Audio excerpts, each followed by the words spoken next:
Hi everyone! In this video we are breaking down the Cushing Reflex step by step. We will discuss the pathogenesis of Cushing Reflex in the logical way, so you will never forget it.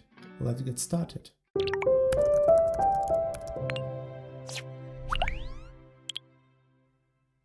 The Cushing reflex, also known as a Cushing response or Cushing triad, is a vital physiological reaction to increased intracranial pressure. It's a critical mechanism the body uses to manage and counteract the effects of this pressure increase. When intracranial pressure rises, it can be due to several reasons, including intracranial hemorrhage, tumor mass effect, or cerebral edema. This increase in intracranial pressure leads to the decrease in cerebral perfusion pressure, meaning that the brain receives less blood flow, which is essential for its functioning.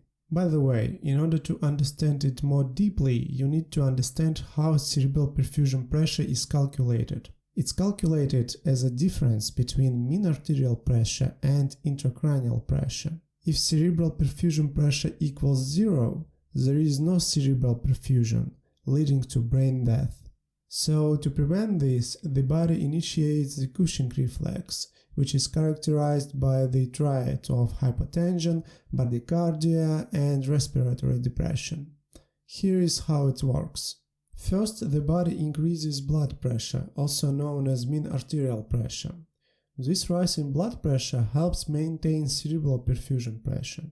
The increased mean arterial pressure involves an increase in systolic blood pressure and decrease in diastolic blood pressure, which leads to the widening pulse pressure.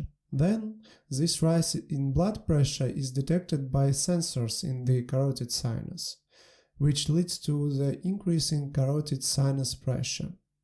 The baroreceptors in this area respond by increasing their firing rate.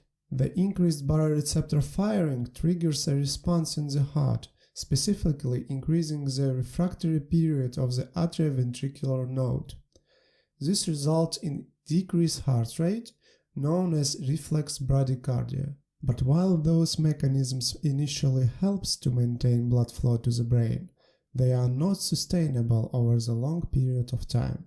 As intracranial pressure continues to rise, it begins to compress the respiratory centers in the brainstem, particularly in the medulla and pons, leading to respiratory depression characterized by slow and irregular breathing patterns. Eventually, this condition may cause secondary brain injury such as herniation, and to prevent this, medical intervention like tracheal intubation and mechanical ventilation are often necessary.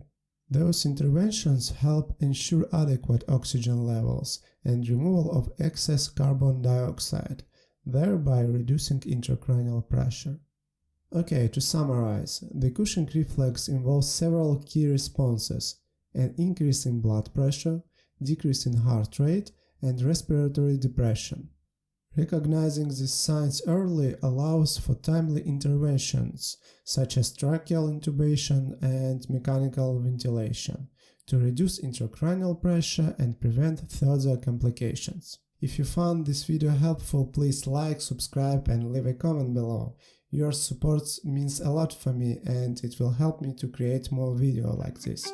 See you next time!